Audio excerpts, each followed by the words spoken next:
बघा पंच वर्ण फिल्डिंग सारत खाली गेली तर हाय त्या जागेवरती मागले आले. गाड्या सुटल्या या मैदानातला गाडी क्रमांक 1 सुटला आणि 1 मध्ये 2 गाड्यात लढत चालवली. कोण होतोय सेमीसाठी पात्र लढत आहे. आड्याला बबलू चाचा आणि पड्याला बारक्याची गाडी बाहेर गेली. इकडे आड्याला सुंदर अशी गाडी पळते.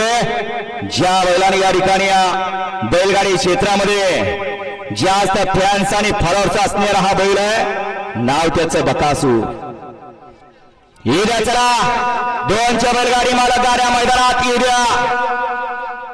2च्या बैलगाडी मालक गाड्या मैदानात येऊ द्या. पंच गाडी क्रमांक 1चा निकाल आहे. तास क्रमांक 2 वर लावलेली गाडी नासाहेब रसाळ मोबाईलचे धुमाळ सुसगाव मुरुम या गाडीचा 1 नंबरला विजय बैलगाडी मालकाचा बबलू चाचाचा हार्दिक आणि हार्दिक अभिनंदन.